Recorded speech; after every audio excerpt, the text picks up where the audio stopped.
اعوذ باللہ من الشیطان الرجیم. ابھی تک جتنا پڑھا ہے اس کی پہلے تلاوت سن لیتے ہیں. إن عدة الشهور عند الله 12 شهرا في كتاب الله يوم خلق السماوات والأرض منها 4 حرم ذلك الدين القيم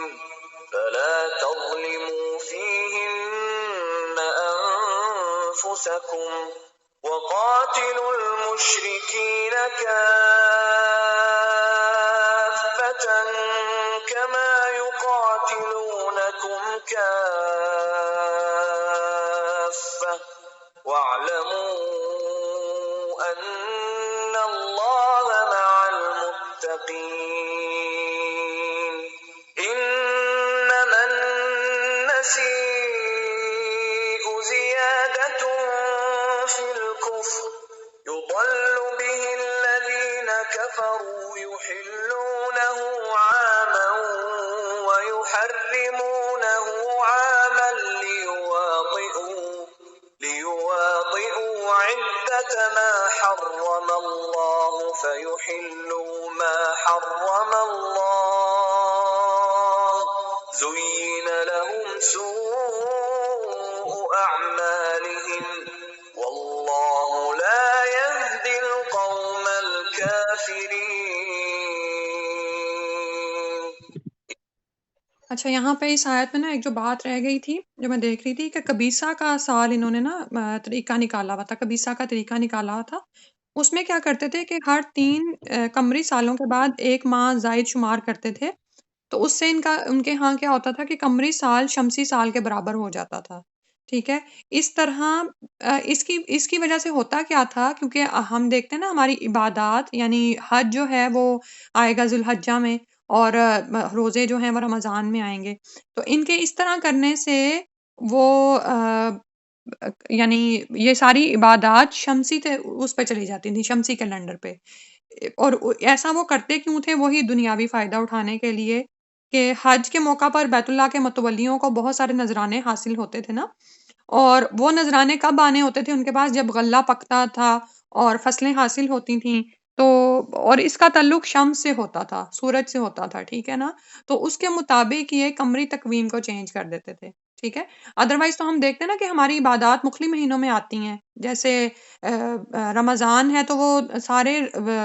شمسی سال کو گزرتا رہتا ہے. کبھی گرمیوں میں رمضان آ رہا ہے، کبھی سردیوں میں آ رہا ہے. اور اس میں کیا ہوتا ہے؟ آزمائش ہو جاتی ہے انسان کی کہ کیا وہ سردیوں میں رکھنے کا اتنا عادی ہو گیا کہ اب گرمیوں میں روزہ رکھ ہی نہیں سکتا. اسی طرح سے حج کو بھی آپ دیکھیں کہ اس میں بھی ہر طرح کے موسم میں حج آ رہا ہوتا ہے. لیکن انہوں نے جو کام کیا ہوا تھا نا کہ نسیح کرنا، یعنی کبیسہ کا جو طریقہ نکالا ہوا تھا،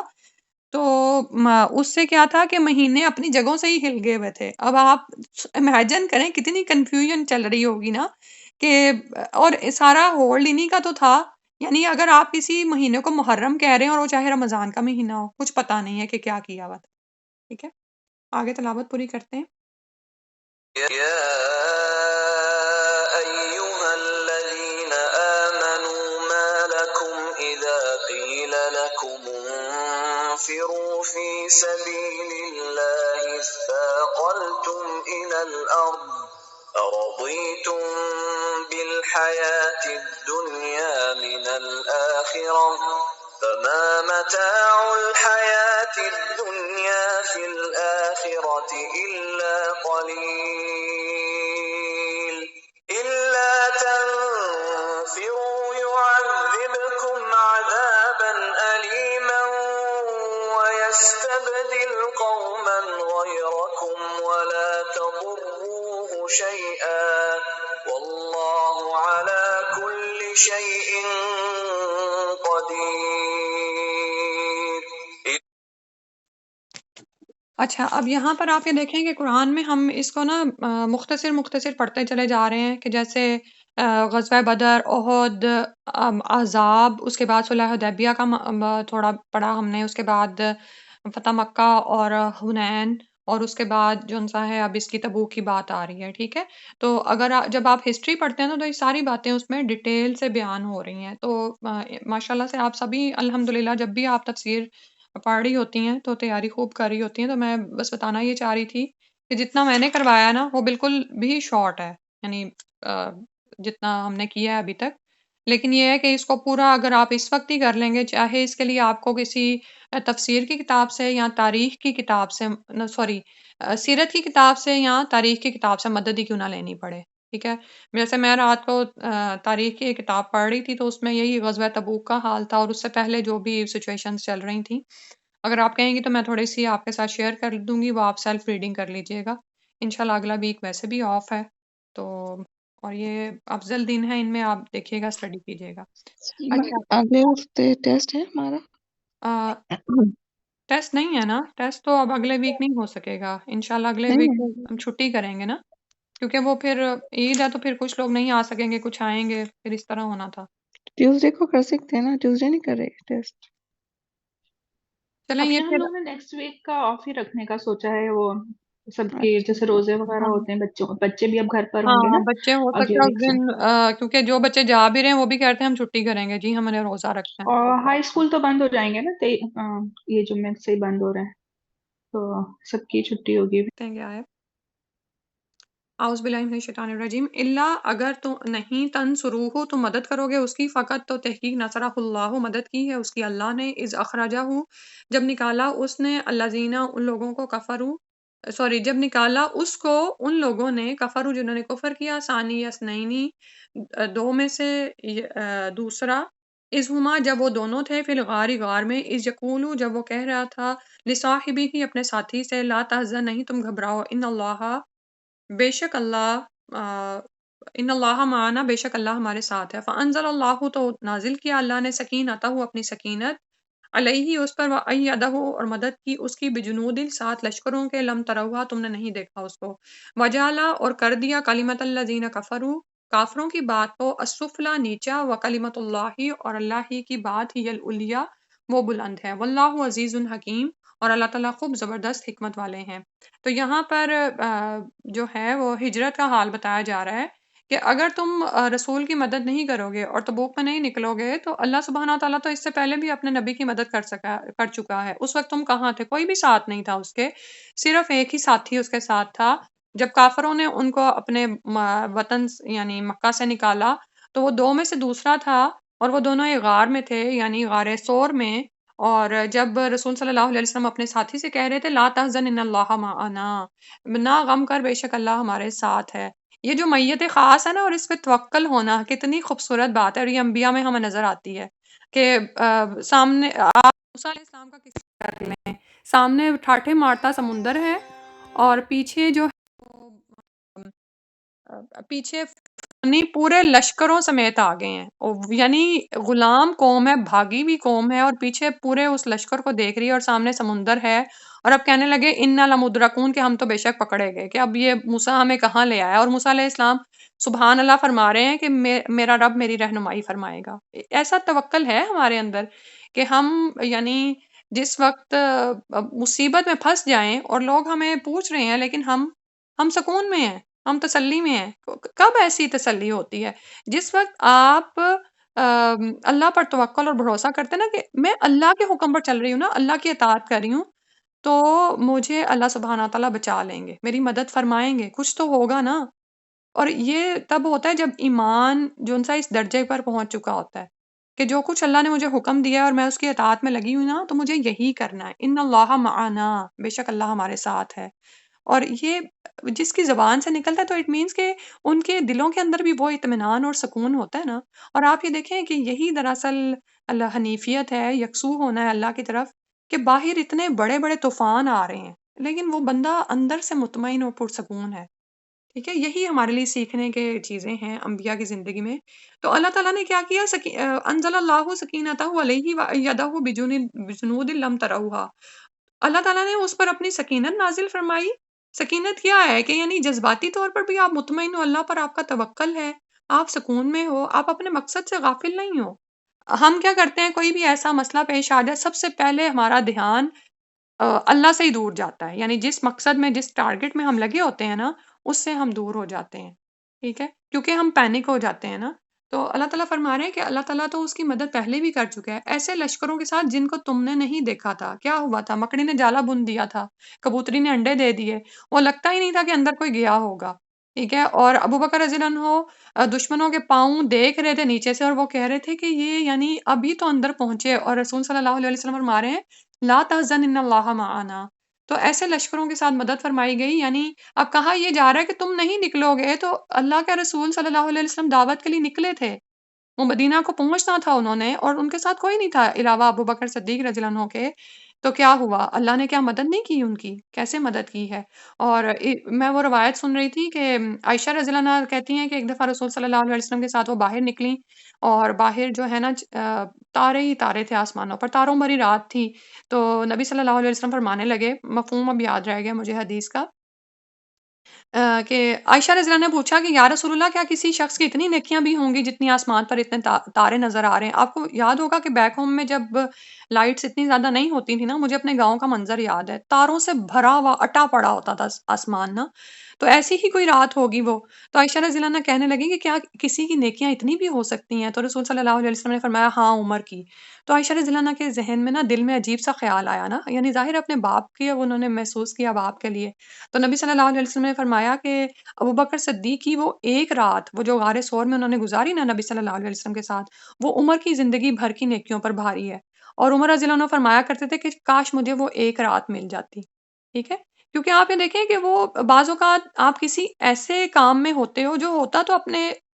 یعنی اپنی کمیت کے اعتبار سے، یا یہ کہ وقت کے اعتبار سے، یا صلاحیت کے اعتبار سے آپ کو چھوٹا نظر آ رہا ہوتا ہے، لیکن اللہ کے ہاں اس کی کتنی قدر ہوتی ہے کہ وہ رات تو ایک ہی تھی، رات کتنے گھنٹے کی ہوتی ہے؟ 7 گھنٹے کی، 8 کی، 5 یا 6 کی بھی ہو سکتی ہے۔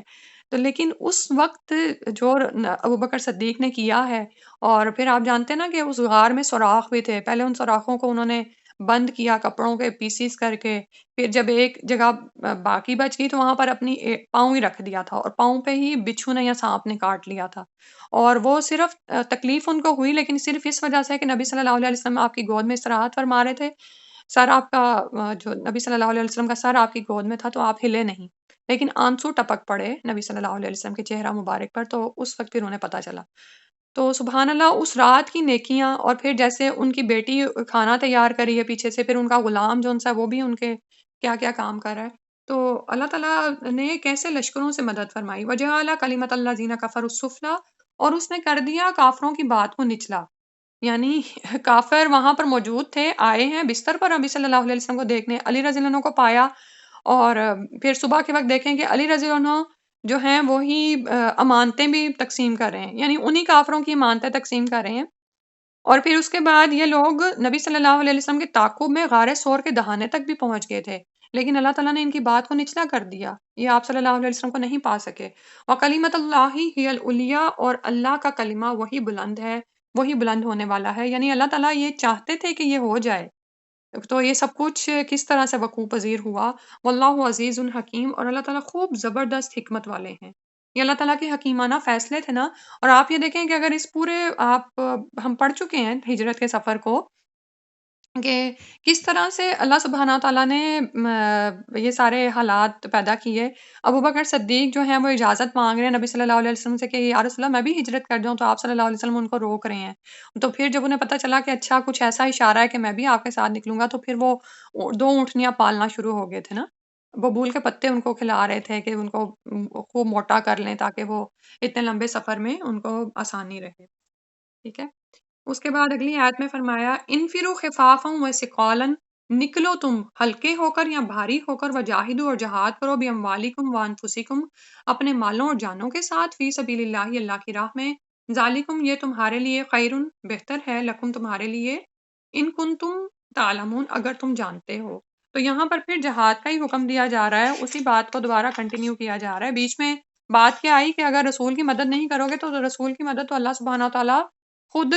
کرنے والے ہیں۔ تم دیکھتے نہیں کہ کیسے ہجرت کے سفر میں ان کی مدد فرمائی گئی تھی۔ تو اب تبوک کے لیے نکلو، اور ویسے بھی عام اشارہ بھی ہے سب کے لیے کہ خفافن و ثقالن کا لفظ جو ہے مختلف طرح سے یعنی اس کا ترجمہ کیا گیا ہے۔ خفافن کا مطلب ہے کہ رضامندی سے نکلو، سکالن کا مطلب ہے کہ ذرا کراہیت سے، کہ تم نہیں چاہ رہے لیکن نکلنا پڑے گا، ٹھیک ہے؟ اور پھر یہ کہ خفافن یہ ہے کہ ہلکے ہو کر، سکالن بھاری ہو کر، اس سینس میں بھی لے سکتے ہیں کہ تمہارے پاس مال ہے تو انسان خود کو ہلکا فیل کرتا نا، وسکالن، لیکن اگر مال نہ ہو تو انسان بوجھل ہوتا ہے کہ اب میں کیسے اس جنگ میں شامل ہو سکتا ہوں۔ جو بھی صورتحال ہو تمہیں نکلنا ہے، اور پھر حکم دیا جا رہا ہے وَجَاهِدُوا بِأَمْوَالِكُمْ وَأَنفُسِكُمْ، اللہ کی راہ میں جہاد کرو مالوں اور جانوں کے ساتھ۔ ہم کیا کرتے ہیں آپ بتائیں؟ بہت دفعہ ایسا ہوتا ہے ہم مال لگا کے فارغ ہو جاتے ہیں، جان لگانی پڑ جائے نا تو ہم کہتے ہیں اچھا کوئی دوسرا ہی کر دے، ٹھیک ہے؟ کیونکہ بعض اوقات کیا ہوتا ہے کہ ہمارے پاس مال اتنا ہوتا ہے کہ ہم دوسروں کو سپورٹ کر دیتے ہیں، دے دیتے ہیں، لیکن جانیں بھی لگا دینا اور اپنے وقت میں سے قربان کرنا، وقت اور کسی دوسرے کی مدد کرنا، کسی دوسرے کے لیے پہنچنا۔ مثال کے طور پر آپ کسی جگہ پہ کلاس ہی لینے جاتے ہیں، دین سیکھنے کے لیے جاتے ہیں، اگر آپ کو 2-4 لوگ ساتھ لینے ہوں تو آپ کو کیا کرنا پڑے گا؟ آپ کو رائٹ دینی ہے 2-4 لوگوں کو، وقت سے پہلے نکلنا پڑے گا۔ وقت سے پہلے نکلنا پڑے گا، اور یہ وقت سے پہلے نکلنا ہی جو نکلتا ہے نا اس سے پوچھیں جا کے، یہ آزمائش بن جاتی ہے۔ اور وہ شیطان کتنی دفعہ ذہن میں خیال ڈالتا ہے کہ ایسے ہی تم نے آفر کر دیا، خود تم نے پہنچنا ہوتا تو اب تم پہنچ بھی جاتی، 2-4 اور گھر کے کام بھی سمیٹ جاتی، ٹھیک ہے نا؟ ایسا ہوتا ہے نا، یہ نیچرل چیزیں ہیں، ہم سب کی زندگی میں پیش آتی ہیں، ٹھیک ہے؟ تو جان لگانا جو ہے نا وہ اور بھی بڑھ جاتا ہے، تو یہاں پر تو دونوں چیزوں سے کہا گیا ہے، مال بھی لگاؤ، جان بھی لگاؤ، فی سبیل اللہ، اللہ کے راستے میں۔ اور فرمایا گیا یہ تمہارے لیے بہتر ہے، یہ ہمیں بہتر نہیں نظر آ رہا ہوتا، ہمیں اس وقت یہی پڑی ہوتی ہے کہ اگر میں اس وقت کو سیو کر لیتی تو شاید ہنڈیا چڑھا لیتی، واپسی پہ آسانی رہتی مجھ کو، اور یہ اور پتہ نہیں کتنے کتنے خیالات آ رہے ہوتے ہیں۔ تو یہ جو باتیں بار بار بتائی جاتی ہیں کس لیے؟ تاکہ انسان رغبت پکڑے کہ نہیں مجھے تو یہ کرنا ہے، مجھے مزید آگے سے آگے، کیونکہ متاع الحیات دنیا ہم نے جب ذہن میں بٹھا لیا کہ یہ قلیل ہے، کچھ بھی نہیں ہے، تو پھر ہر عمل میں بس یہ دیکھنا ہے کہ آخرت کے لیے اچھی تیاری ہو جائے۔ پھر فرمایا لو کانا ارادن قریباً، اگر ہوتا سفر قریب کا، سوری ارادن مال قریب کا اور سفرن قاصدن، اور سفر جو ہے وہ معتدل ہوتا، آسان سا ہوتا، درمیانہ سا ہوتا، کہ یعنی ہم کر لیتے اس کو، لتبعوا کا، وہ ضرور تیری پیروی کرتے، ولیکن لیکن بعودت دور نظر آئی، علیہم ان پر، اشقۃ راستہ، یعنی مشقت والا پڑ گیا اوپر ان کے، بھاری پڑ گیا یہ راستہ ہی ان کو دور نظر آنے لگا کہ اچھا گرمی کا سفر ہے، سواریاں پوری ہیں نہیں، اور کھانے کو تو کچھ بھی نہیں ہے، تو سفر کیسے ہوگا؟ ذرا امیجن کریں، ہم نے کہیں پر پکنک کے لیے جانا ہو نا، ہمارا پکنک جو ہے وہ کھانے پینے کے ساتھ جڑا ہوا ہے، ٹھیک ہے؟ ایون یہ کہ ہم نے اگر کسی جگہ پر کلاس لینے جانا ہے نا، تو پہلے ہمیں یہ ہوتا ہے کہ ایسا نہ ہو کلاس کے دوران مجھے پیاس لگ جائے، بھوک لگ جائے، وہ میں نے چائے نہیں پی ہوئی، ساری درد نہ کرنا شروع ہو جائے، تو ہم 7 چیزیں رکھ رہے ہوتے ہیں۔ اس دن میں کسی کا سن رہی، وہ خاتون کہتی ہیں کہ یعنی بعض اوقات تو یہ ہوتا ہے کہ پرس میں ایک فضول میں بوجھ رکھا ہوتا ہے، 2-4 بادام یا ایسی چیزوں کا، اور سم ٹائمز وہ کھانے کی بھی وہ مہلت نہیں ملتی ہے، لیکن جب انسان گھر سے نکلنے لگتا ہے نا تو وہ یہی چیزیں دیکھ رہا ہوتا ہے، پانی رکھ لوں، کھانا رکھ لوں، یہ کر لوں، اور یہ ہے نا؟ تو اب ان وہاں پر سچویشن کو ذرا امیجن کریں کہ کچھ بھی نہیں ہے، سامان جو سفر ہے، یعنی سامان سفر نہیں ہے، اور پھر یہ کہ سواریاں بھی تھوڑی ہیں۔ پھر انہی میں سے وہ لوگ تھے نا جن کے بارے میں تھا کہ وہ لوگ آئے تھے کہ نبی صلی اللہ علیہ وسلم کو کہتے کہ ہمیں سواریاں دیں، اور آپ صلی اللہ علیہ وسلم کے پاس سواریاں نہیں تھے، سواریاں نہیں تھیں، وہ انہیں کہاں سے سوار کرتے؟ ٹھیک ہے؟ یعنی کچھ ایسے مومنین بھی تھے جو جانا چاہتے تھے لیکن ان کے پاس سواری نہیں تھی، اور کچھ ایسے تھے کہ جو کہ خود پیچھے رکنا چاہ رہے تھے، وہ منافقین تھے، وہ چاہتے تھے کہ بس ہمیں نکلنا ہی نہ پڑے۔ واقعی بہت جو ہے وہ مشکل سفر تھا، اور اس میں یہ آتا ہے کہ یہ جو ہے مدینہ سے 699 کلومیٹر کی دوری پر تھا، اور گرمی بہت زیادہ تھی، آپ امیجن کریں 50+ ڈگری کی جو گرمی ہے وہاں پر، ٹھیک ہے؟ اور کھانے کو کم ہے، قسم و پرسی کی حالت ہے۔ اب ذہن میں یہ شاید خیال پیدا ہو رہا ہو کہ وہ فصلیں اور وہ سارا کچھ درخت جو پکنے کے قریب تھے وہ ابھی پکنے کے قریب ہیں، ٹھیک ہے؟ اتنا ٹائم نہیں ہے کہ فصلوں کو کاٹ کے تو ذخیرہ کرو اور سب کچھ کر لو۔ وَسَيَحْلِفُونَ، اور عنقریب وہ قسمیں کھائیں گے، باللہ اللہ کی، لو استطعنا، البتہ اگر ہم استطاعت رکھتے، لخرجنا معکم، تو ہم ضرور نکلتے تمہارے ساتھ، یہلکون انفسہم، وہ ہلاک کرتے ہیں اپنے نفسوں کو، واللہ یعلم انہم لکاذبون، اور اللہ تعالیٰ جانتا ہے کہ بے شک وہ جھوٹے ہیں، ٹھیک ہے؟ اب یہاں پر فرمایا جا رہا ہے منافقین کے بارے میں ہی کہ اگر سامان مال غنیمت ملنے کی توقع ہوتی نا، ٹھیک ہے، اور دوسرا یہ کہ سفر آسان ہوتا تو آپ کے ساتھ ضرور چل پڑتے، لیکن ان کو نظر آیا کہ سامنے تو ایک پوری سپر پاور ہے، ایک پوری حکومتی فوج ہے، اور صرف ایک نہیں 3 لاکھ کا لشکر ہے یا کتنا، اور وہ سب جو ہیں وہ موجود ہیں، اور پھر یہ کہ سفر اتنی دوری کا ہے، کچھ امید نہیں ہے کہ مال غنیمت بھی ہاتھ آئے گا کہ نہیں، جو مسلمانوں کی حالت ہے۔ یعنی ابھی جیسے میں نے آپ کو بتایا کہ کتنا کمپیریزن تھا، ایک کے مقابلے میں 66 کو لگائیں آپ، ٹھیک ہے، 66 کو۔ تو وہ اللہ کی قسمیں کھانے لگے کہ اگر ہمارے پاس استطاعت ہوتی، اگر ہمارے پاس یعنی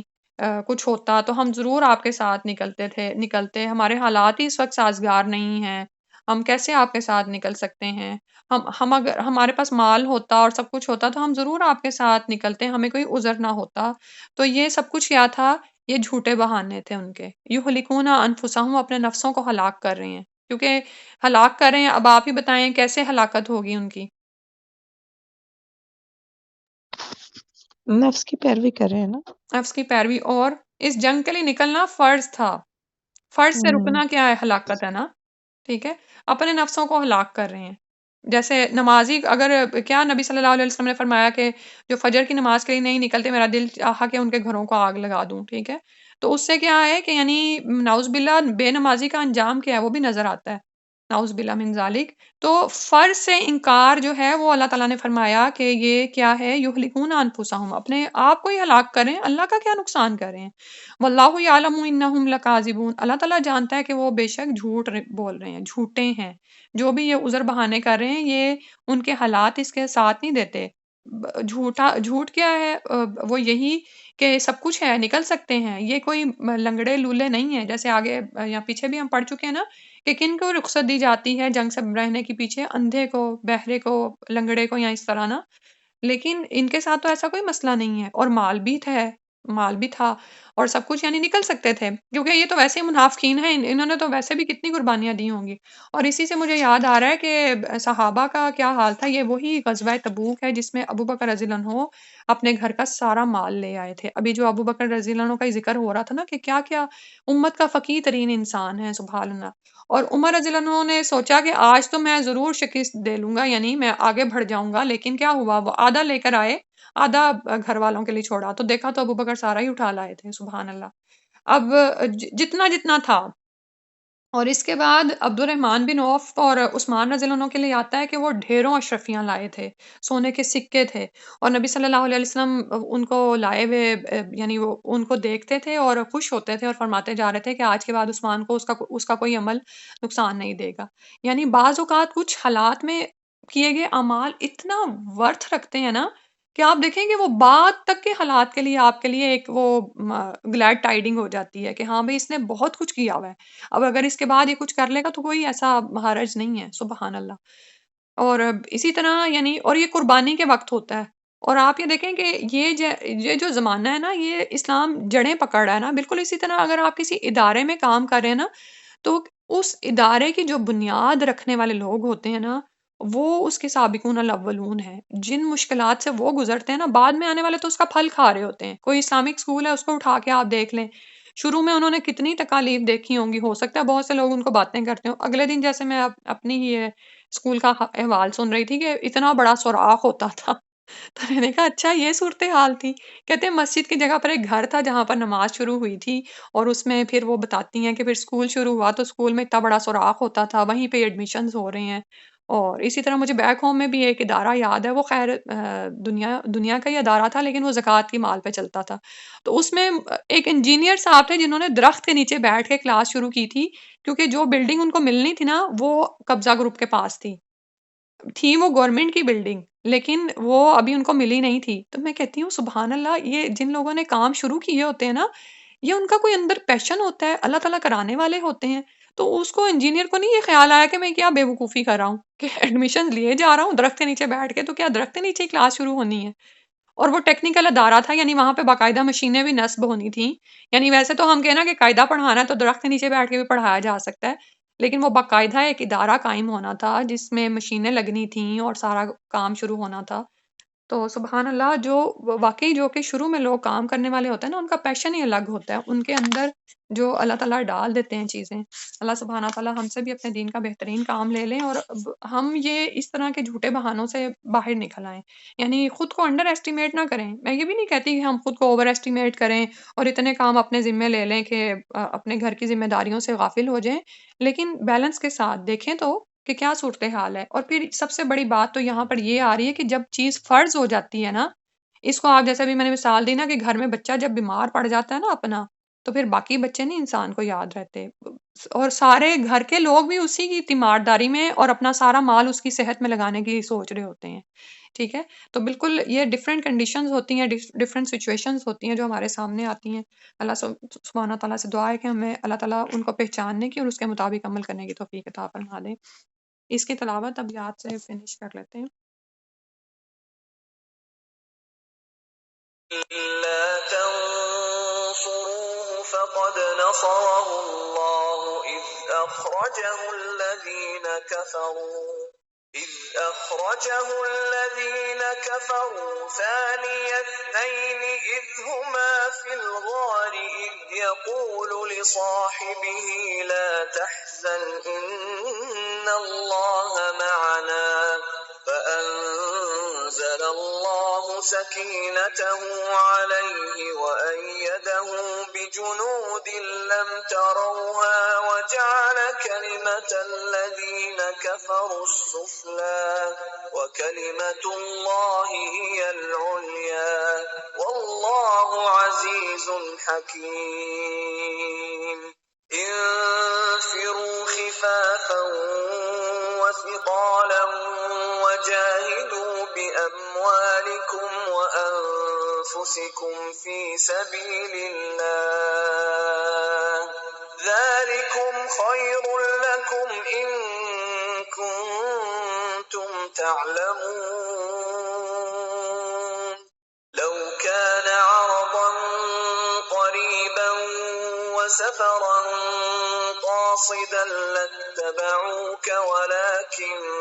بعدت عليهم الشقة وسيحلفون بالله لو استطعنا لخرجنا معكم يهلكون أنفسهم والله يعلم إنهم لكاذبون سبحانک اللہم و بحمدک، نشہد ان لا الہ الا انت، نستغفرک و نتوب الیک۔ السلام علیکم و رحمۃ اللہ۔